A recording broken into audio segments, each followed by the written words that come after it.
इस कार्यक्रम के पुण्यार्चक हैं गुणायतन परिवार। गुणायतन परिवार द्वारा भोपाल में बड़ी सार्थक पहल की गई है, जिसमें बच्चों को संस्कार युक्त और गुणवत्तापूर्ण शिक्षा देने का मौका मिल रहा है। ये बच्चों की व्यवस्था की गई है, जिसमें 6वीं 7वीं के बच्चे इस साल लिए जाएंगे और 11वीं 12वीं और सीए फाउंडेशन के बच्चों को यहाँ रखा जाएगा।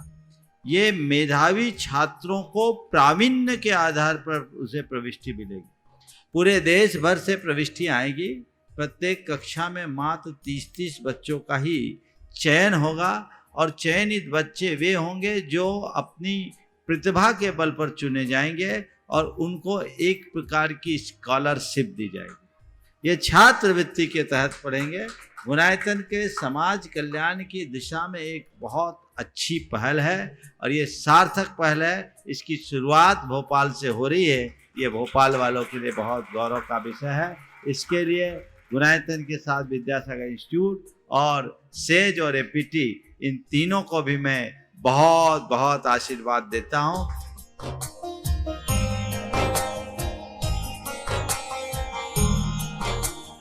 एक आदर्श और व्यवस्थित दिनचर्या का लक्ष्य प्राप्ति में बहुत बड़ा योगदान होता है।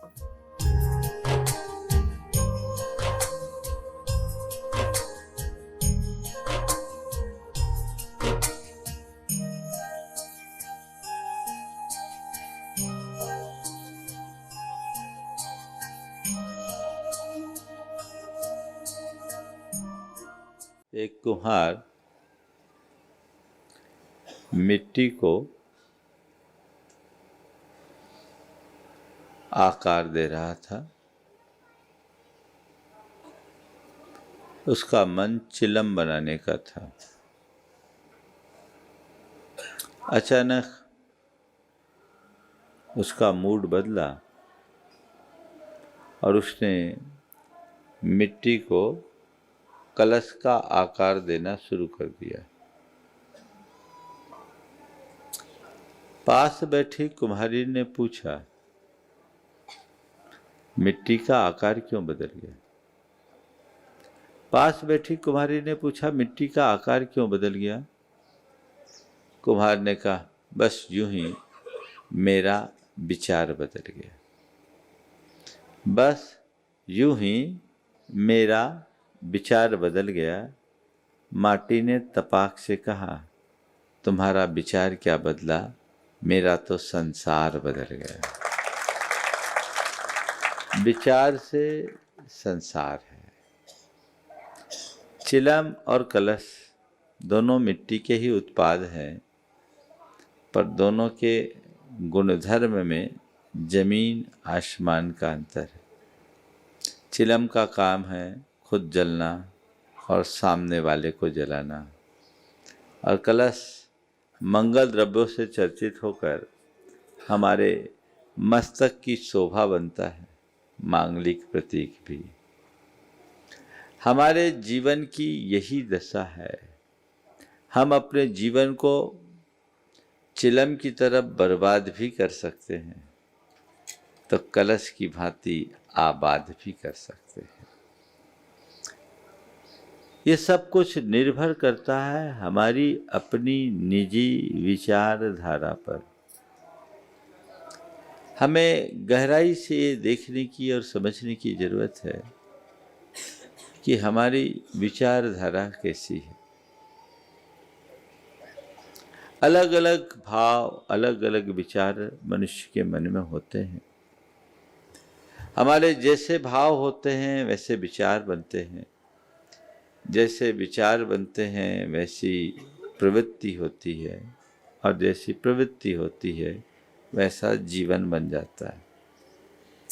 भाव दिखाई नहीं पड़ते, पर भाव का प्रकट रूप विचार होता है।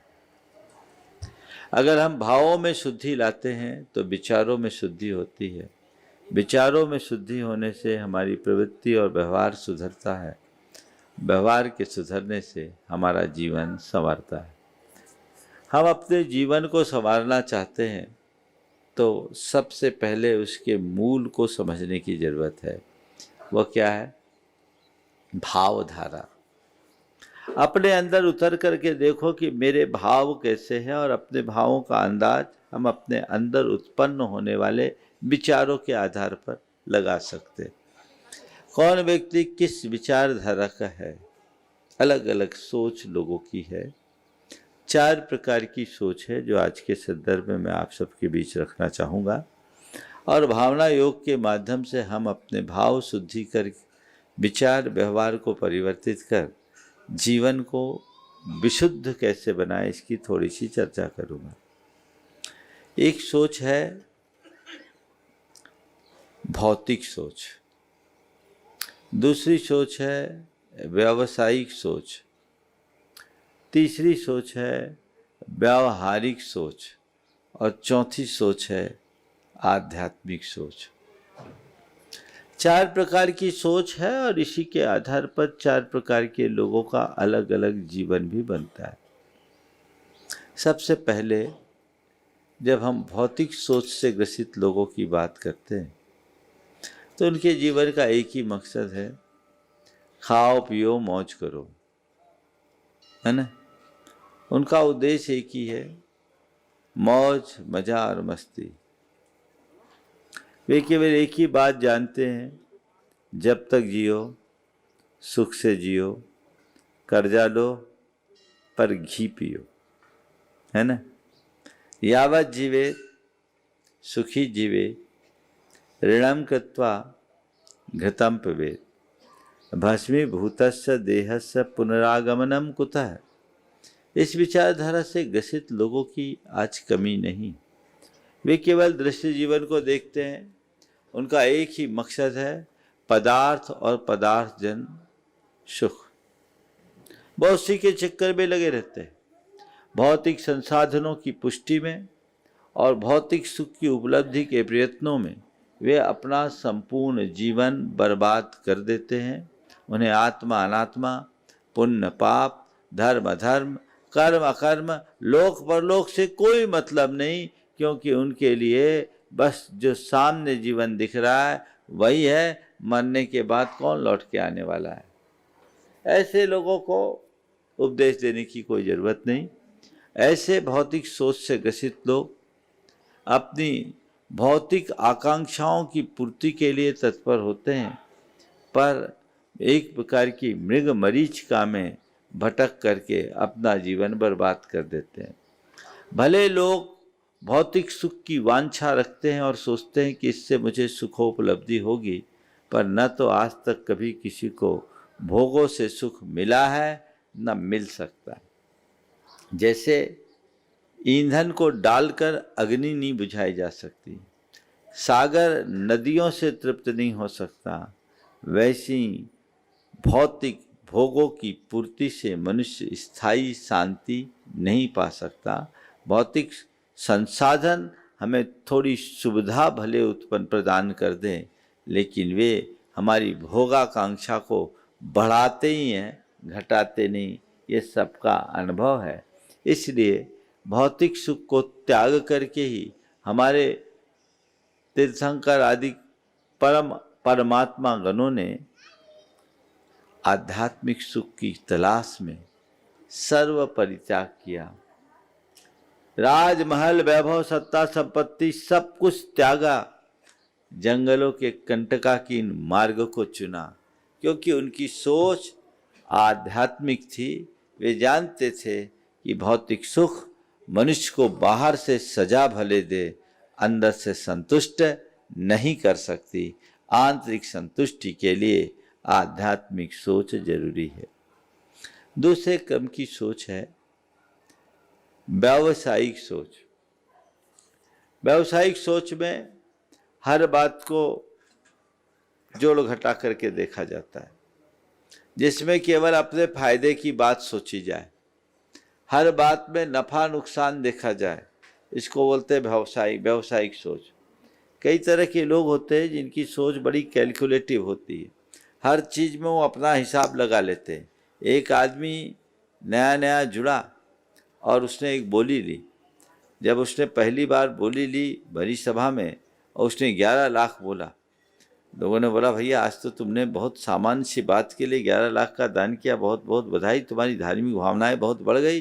बोले भैया धार्मिक भावना आमना नहीं जानता मैं, महाराज बहुत टॉप के हैं, इनसे बड़े बड़े लोग जुड़े हुए हैं, हमारे घर में 3-3 बेटियां हैं, थोड़ा बहुत जुड़ेंगे नहीं तो फिर लोग हमारे घर संबंध कैसे करेंगे। कैलकुलेशन क्या कर लिया, हिसाब क्या लगाया है ना।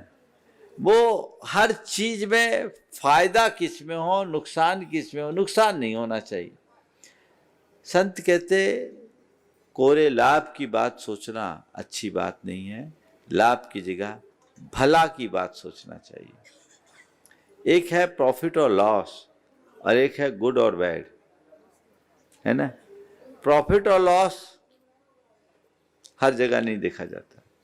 दुकान में बैठो तो प्रॉफिट कमाने के लिए बैठो, पर परिवार में हो तो प्रॉफिट लॉस मत देखो, वहाँ गुड बैड देखो। लॉस भी है पर नतीजा गुड है तो स्वीकार है, और प्रॉफिट है और निष्कर्ष बैड है तो अस्वीकार होना चाहिए। समझ गए। तो जिनकी सोच व्यावसायिक होती है वो महज स्वार्थी होते हैं, उनका चित्त अनुदार होता है, वो केवल अपना उल्लू सीधा करना जानते हैं। ऐसे लोग बड़े संवेदनहीन हो जाते हैं। सामने वाला मरे चाहे जिए, हमें अपना काम बनना चाहिए, हमारा काम बनना चाहिए, हमारा फायदा होना चाहिए। लोग उन स्थितियों में भी पैसा ऐंठने की वृत्ति रख लेते होता है। ये बहुत अच्छी सोच नहीं। जीवन के निर्वाह के लिए व्यवसाय करना अच्छी बात है, लेकिन जीवन को ही व्यवसायिक बना देना अच्छी बात नहीं है।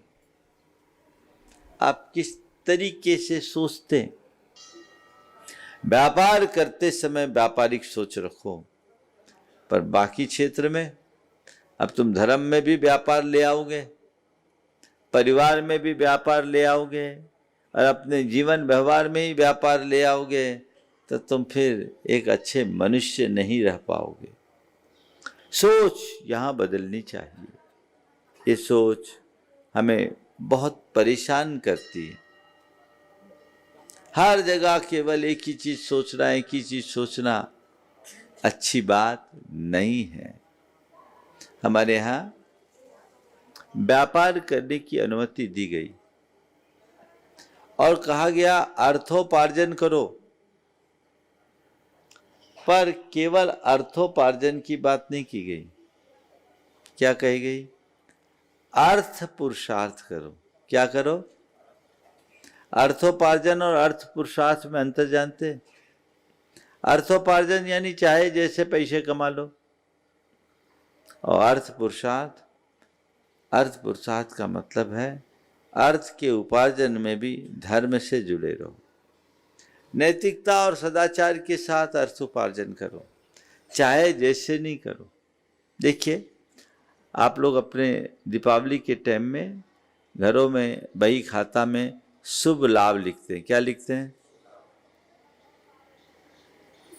शुभ एक बहुत मांगलिक प्रतीक है। यह मंगल, कल्याण, क्षेम का प्रतीक है, द्योतक है। हम क्या कहते हैं? लाभ शुभ नहीं। क्या लिखते हैं? हमने लाभ को शुभ नहीं माना, हम वही लाभ चाहते जिसमें शुभ जुड़ा हो, अशुभ नहीं।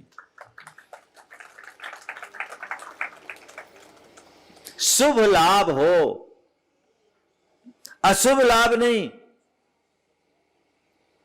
ये हमारी संस्कृति है। अगर व्यक्ति के लिए केवल लाभ ही इष्ट होगा तो जीवन अशुभ हो जाएगा, लेकिन शुभ अगर इष्ट होगा तो लाभ भी भला करेगा। लाभ से भला की ओर बढ़ना सोच पर निर्भर करता है। तीसरी सोच है व्यवहारिक सोच। ऐसे लोग सबसे बना के चलते हैं, अपना व्यवहार नहीं बिगाड़ते।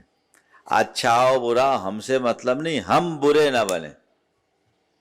भीतर कैसे हैं उससे कोई मतलब नहीं, सामने वाले के सामने अच्छा बने रहो। कई लोग ऐसे होते हैं ना, हाँ होते, बड़े खतरनाक होते, उनके कारण कई बार अच्छा काम भी नहीं बन पाता। वो व्यक्ति हैसियत रखता, हैसियत रखता, उसके बोलने से काम संभल सकता है, लेकिन हम बुरा क्यों बने?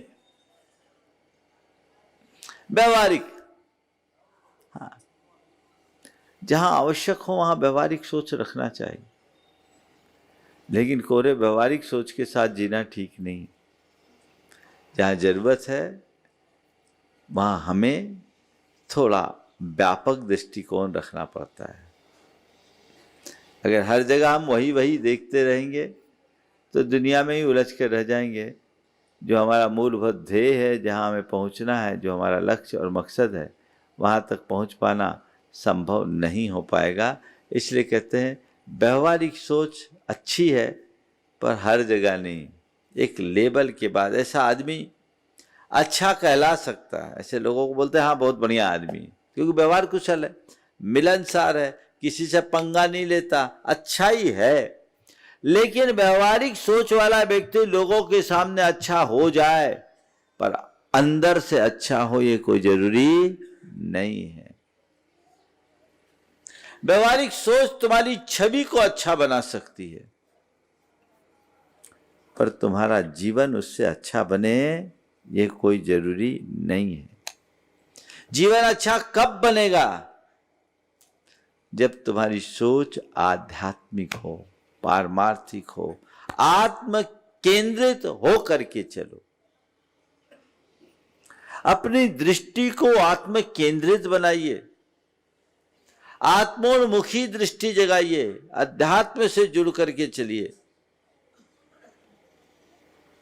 अगर आध्यात्मिकता से जुड़ करके आप जियोगे, भौतिक संसाधनों का उपयोग भी एक सीमा में होगा, व्यापार व्यवसाय भी एक मर्यादा में होगी, व्यवहार बहुत संयमित होगा, संतुलित तो होगा साथ में संयमित भी होगा, और आध्यात्मिक सोच से जियोगे तो तुम्हारा जीवन बड़ा संतुष्ट और प्रसन्न बना रहेगा। क्या चाहते हो? अपने जीवन को संतुष्ट और प्रसन्न। आध्यात्मिक सोच का मतलब ये नहीं है कि जंगल में जाकर के बैठ जाओ। आध्यात्मिक सोच का मतलब ये भी नहीं है कि एकाकी विचरण कर लो। आध्यात्मिक सोच का मतलब ये नहीं है कि सब कुछ त्याग दो। आध्यात्मिक सोच का मतलब है आत्मा की वास्तविक स्वरूप को समझते हुए आत्म संतुष्टि के साथ जियो, अंदर की प्रसन्नता के साथ जियो, हर पल आनंद की अनुभूति करो, आंतरिक पवित्रता अपने भीतर जागृत करके रखो। वह आध्यात्मिक सोच। जब मैं पढ़ता था, ट्यूशन पढ़ रहा था, 5वीं क्लास की बात, तो हमारे टीचर ने अपने घर के बाहर 3 शीशम के पेड़ लगाए और उन्होंने हम लोगों से पूछा, ये बताओ 3 साल बाद इन पेड़ों की क्या स्थिति होगी? 20 साल बाद इन पेड़ों की क्या स्थिति होगी? किसी ने बोला सर 20 साल बाद ये पेड़ बहुत बड़े हो जाएंगे, इससे ये 20 साल बाद ये 3 पेड़ 3 लाख के हो जाएंगे। एक ने कहा 20 साल में ये पेड़ इतने बड़े हो जाएंगे कि इसके पत्ते गिरेंगे, पक्षी बैठेंगे, घर के बाहर कचरा बढ़ेगा। किसी ने कुछ कहा, किसी ने कुछ कहा। आखिरी में मुझसे पूछा, जैन बताओ तुम क्या बोलते हो? हमारे साथ ऐसा रहा कि कोई भी सवाल किया जाता था तो सबसे पहले मेरा हाथ उठता था और मुझे सबसे आखिरी में पूछा जाता था। जब कोई नहीं तब मैं। मुझसे पूछा, जैन बताओ तुम क्या कहते हो? मैंने कहा सर 20 साल बाद ये पेड़ इतने बड़े और हरे भरे होंगे कि पूरे इलाके की शान बढ़ेंगे। इतने बड़े और हरे भरे होंगे कि पूरे इलाके की शान बनेंगे और पूरे वातावरण को ऑक्सीजन देकर पर्यावरण को शुद्ध करेंगे। 5वीं क्लास में पढ़ता था मैं, 5वीं या 6वीं में होगा। उन्होंने कहा तुम्हारी सोच किसी संत जैसी सोच है। मुझे नहीं मालूम था कि कभी ये भी होगा, लेकिन आज जब उसका स्मरण आता है तो लगता है। ये मैंने किसी से प्रशिक्षण पा करके नहीं बोला था, लेकिन व्यक्ति के चीजों को देखने का नजरिया उसके जीवन की दिशा तय करता है। आप कैसे सोचते हो, अपनी सोच की पड़ताल करो।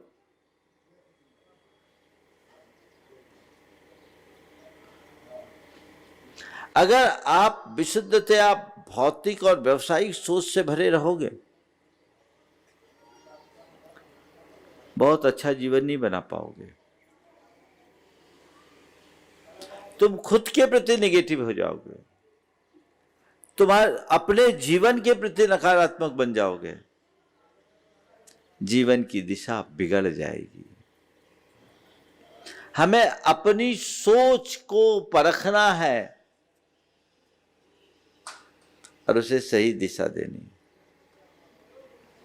आध्यात्मिकता से जुड़ो, इसका मतलब हर चीज को सकारात्मक रूप में देखो, नकारात्मक मत देखो। अगर हमारी दृष्टि सकारात्मक हो जाती है तो जीवन के परिणाम अपने आप सकारात्मक होते हैं। नकारात्मकता से अपने आप को यथासंभव बचाते रहने की कोशिश करनी चाहिए। जीवन सबका अलग अलग है और जीवन में उपलब्ध संयोग भी सबके अलग अलग हैं। इन पर हमारा अपना कोई नियंत्रण भी नहीं है, लेकिन इस जीवन को पाकर हम जैसा दृष्टिकोण रखेंगे वैसा जीवन बनेगा। आप देखिए, अपने अंदर उतरकर कोई भी प्रसंग और घटना घटती है, चीजों को किस एंगल से देखते हैं, किस एंगल से देखते हैं। बर्तन, कांच का बर्तन लेकर नौकर आ रहा है, कीमती बर्तन है, ठोकर खाकर गिरता है। आपको, आपके मन में क्या विचार आता है? नौकर को चोट लगने का या बर्तन के टूट जाने का? बोलो। तुम्हारे लिए नौकर से मूल्यवान बर्तन हो गया, यही कहोगे क्यों दिखता नहीं, अंधे हो, देख के क्यों नहीं चलता, इतना कीमती बर्तन तोड़ दिया। अरे बर्तन टूटा इसका तुम्हें दर्द है, उसका घुटना फूटा इसका दर्द क्यों नहीं? नौकर है ना, उसको तुम्हारी जरूरत है, तुम्हें उसकी जरूरत नहीं है। बोलो, आज के जमाने में नौकर को मालिक की जरूरत है कि मालिक को नौकर की जरूरत है? कोविड में सबको पता लग गया कि नौकर की भूमिका क्या होती है। वहां संवेदना क्यों नहीं? जब हम केवल वस्तुओं पर केंद्रित हो जाते हैं, हमारी सोच भौतिक बनती है, व्यक्ति गौण हो जाता है, हम वस्तुनिष्ठ बन जाते हैं। और आज ऐसा ही हो रहा है, ऐसे ही हो रहा है। वहां पर संभलने की जरूरत है। और यदि उस घड़ी में आपने नौकर पर ध्यान दिया होता तो बोलो, नौकर के मन में आपके प्रति समर्पण होता कि नहीं होता? हाँ, होता। एक आदमी ने 40 लाख की गाड़ी ली, 40 लाख की गाड़ी। ड्राइवर गाड़ी चला रहा था, किसी ने ठोक दिया, गाड़ी डैमेज हो गई। पर मालिक का व्यवहार सुनकर मैं मुग्ध हो गया। बोनट पर चोट लगी, ज़्यादा तो नहीं हुई लेकिन डैमेज हुई। जैसे उसको सूचना दी गई कि गाड़ी थोड़ी सी डैमेज हुई है, उनने ये नहीं पूछा गाड़ी कितनी डैमेज हुई, उन्होंने पूछा ड्राइवर को चोट तो नहीं आई, ड्राइवर तो सलामत है। ड्राइवर इस बात से घबराया हुआ था कि मालिक को मैं क्या मुंह दिखाऊंगा, डर रहा था। लेकिन मालिक के पास जैसे ड्राइवर आया, बोले तुम्हें तो कोई चोट नहीं लगी? बोले कोई बात नहीं, सब ठीक हो जाएगा, गाड़ी का इंश्योरेंस है, जाओ आगे काम कराओ। एक उदाहरण ये। अरे एक आदमी ने एक जगुआर गाड़ी खरीदी, घर के लॉन में गाड़ी खड़ी हुई थी, बाहर पोर्च पे। उनका बेटा उस गाड़ी में कुछ कर रहा था, बाप को गुस्सा आया और जोर से एक पत्थर उसके हाथ में दे मारा, खून बहने लगी। तब ख्याल आया कि गुस्से में मैंने क्या कर दिया। बेटा रो रहा था, हाथ हटा देखा, उसमें लिखा, बेटा लिख रहा था एक ईंट के टुकड़े से, पापा आई लव यू। बेटा लिख रहा है पापा आई लव यू, और बाप को लग रहा है कि मेरा बेटा शरारत कर रहा है, गाड़ी में खरोंच ला रहा है। उसके लिए 1.5-2 करोड़ की कार कितनी क्या थी, जगुआर, वो उसके बेटे से ज्यादा मूल्यवान हो गया। कार मूल्यवान हो गई, बेटा बेकार हो गया। सोच, थोड़ा अपने आप को खड़े करके देखो। अगर ऐसी कोई सिचुएशन होगी तो मैं किसको प्रमुखता देता हूं? ये मेरे अंदर की सोच की अभिव्यक्ति का प्रमाण है। हम लोग कहते हैं सम्यक दृष्टि बनो। सम्यक दृष्टि का मतलब क्या है? बोलो। सच्ची श्रद्धा। सच्ची श्रद्धा बस भगवान के सामने प्रकट कर दो, शास्त्र पढ़ते समय प्रकट कर दो। अरे सम्यक दृष्टि का मतलब है जीवन के प्रति सही दृष्टि, सही नजरिया। हर जगह वो सकारात्मकता को विकसित करो। यही आध्यात्मिक सोच है जो जीवन का उद्धार करेगी। वस्तु से ऊपर व्यक्ति को, अर्थ से ऊपर परमार्थ को, भोग से ऊपर योग को, राग से हटकर वैराग्य की ओर मुड़ने की दृष्टि का नाम आध्यात्मिक सोच है। अपने अंदर ये बात डेवलप करनी चाहिए, इसे विकसित कीजिए, आनंद ही आनंद आएगा। जिस व्यक्ति की सोच आध्यात्मिक होती है वो बड़ी सी बड़ी विपदा को भी बहुत सहजता से झेल लेता है। अभी 10-12 दिन पहले जब मैं बिहार में था, विदिशा से राहतगढ़ की ओर आ रहा था, एक सज्जन मिले। उनके लिए कुछ बीमारी थी और गंभीर रूप ले ली। एक बार ठीक हुई, फिर बढ़ गई। साथ में और लोग आए, बोले महाराज जी इनको आशीर्वाद दो, इनका कष्ट मिट जाए। इनको आशीर्वाद दो, इनका कष्ट मिट जाए। उस व्यक्ति ने छूटते ही कहा, महाराज आप आशीर्वाद दो कि मैं कष्ट को समता से सह पाऊं। कितना अंतर है। कष्ट मिट जाए, अरे क्या कह रहा है? कष्ट को सह पाऊं। जिसके अंदर ये भाव है उसके अंदर कष्ट है ही नहीं। कष्ट की घड़ी में भी कष्ट की अनुभूति न करना एक बहुत बड़ी उपलब्धि और साधना है। तुम्हारी सोच ही तुम्हें रुलाती है और सोच के बदौलत ही जिंदगी मुस्काती है।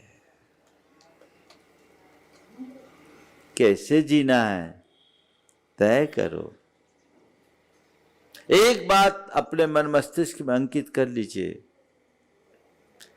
चीजों को बदलना हमारे हाथ में नहीं है। हमारे क्या, किसी के हाथ में नहीं है क्या? चीजों को बदल पाना हमारे आपके हाथ में नहीं है, पर चीजों के प्रति क्या दृष्टिकोण रखना ये हमारे हाथ में है। अपना दृष्टिकोण सही रखो, सब सही होगा। वो अपने अंदर घटित करने का अभ्यास करना चाहिए। अपना दृष्टिकोण सही रखे ताकि किसी भी प्रकार का भटकाव ना आ सके, जीवन में ठहराव हो, शांति हो, आनंद हो। कदम कदम पर अगर सोच में अध्यात्म हो, आनंद ही आनंद होगा। हम लोग शास्त्रों की इतनी बातें करते हैं, कर्म सिद्धांतों की दुहाइयां देते हैं, लेकिन उसको अपने जीवन में अपनाते कितना है, उस पर विचार कहां करते हैं? बोलो। तुमने अगर अपने सोच में इस आध्यात्मिकता को प्रतिष्ठापित कर लिया तो असाधारण पराक्रम के धनी बन जाओगे। तुम्हारे कष्ट संकट मिटे न मिटे ये फिर भी संदिग्ध हो सकता है, लेकिन तुम्हारी स्थिरता में कोई संशय नहीं होगा। तुम्हारा मन स्थिर बना रहेगा। वो स्थिरता अपने अंदर विकसित करने का अभ्यास और प्रयास निरंतर होना चाहिए। कुछ भी हो ठीक है, अंतरंग को पकड़ो, बहिरंग में उलझने से कोई लाभ नहीं होने वाला। जो अंतरंग को पकड़ करके चलता है वो सुनिश्चित तौर पर सफलीभूत होता है, और जो बहिरंग में ही उलझा रह जाता है वो प्रायः विफल होता है। आगे बढ़ने का प्रयास, हर चीज में आध्यात्मिकता को ध्यान में रखो। एक सज्जन है जिनकी धर्मपत्नी बड़ी उग्र मिजाजी, ठीक है।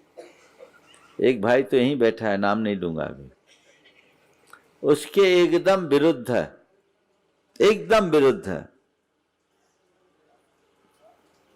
दूसरा होता तभी तक तो तलाक देके निपटा दिया होता, निपट गया। लेकिन ठीक है, कर्म का उदय है,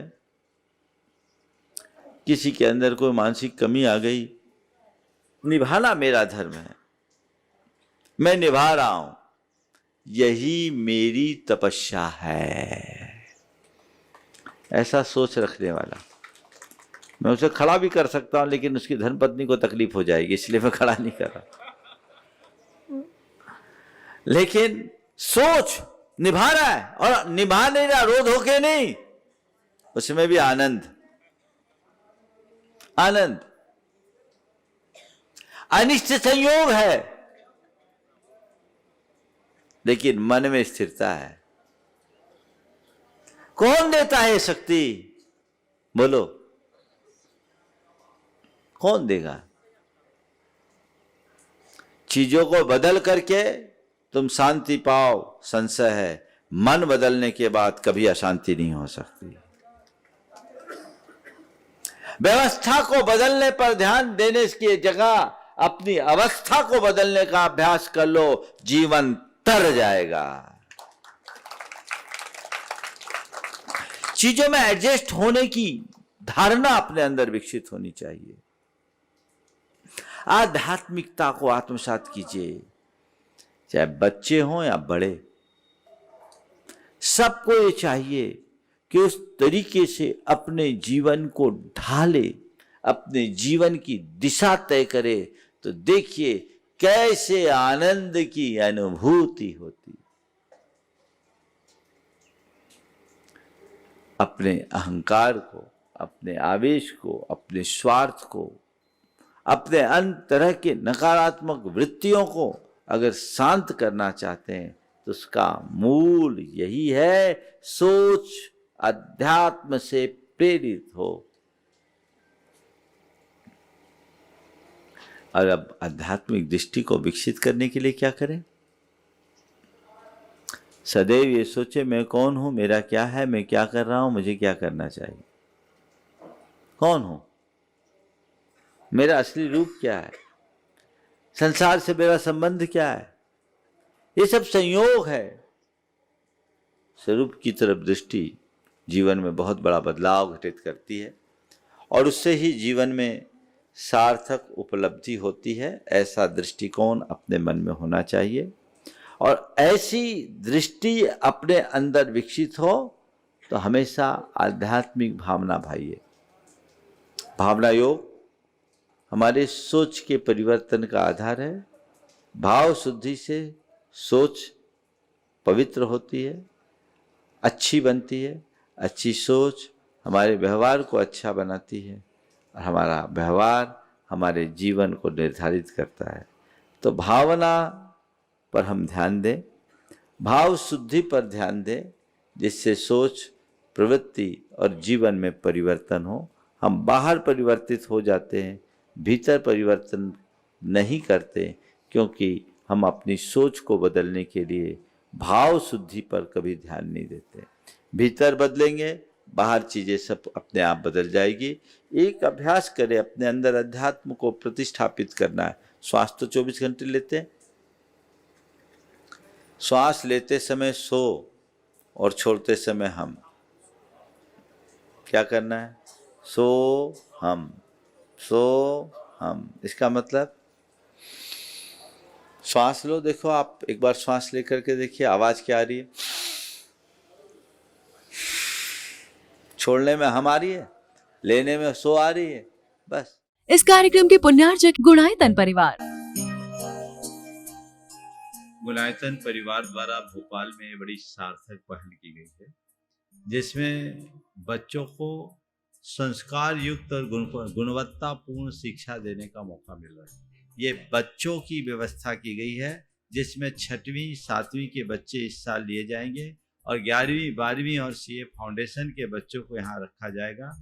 ये मेधावी छात्रों को प्रावीण्य के आधार पर उसे प्रविष्टि मिलेगी। पूरे देश भर से प्रविष्टि आएगी। प्रत्येक कक्षा में मात्र 30-30 बच्चों का ही चयन होगा और चयनित बच्चे वे होंगे जो अपनी प्रतिभा के बल पर चुने जाएंगे और उनको एक प्रकार की स्कॉलरशिप दी जाएगी। ये छात्रवृत्ति के तहत पढ़ेंगे। गुणायतन के समाज कल्याण की दिशा में एक बहुत अच्छी पहल है और ये सार्थक पहल है। इसकी शुरुआत भोपाल से हो रही है। ये भोपाल वालों के लिए बहुत गौरव का विषय है। इसके लिए गुणायतन के साथ विद्यासागर इंस्टीट्यूट और सेज और एपीटी, इन तीनों को भी मैं बहुत बहुत आशीर्वाद देता हूँ।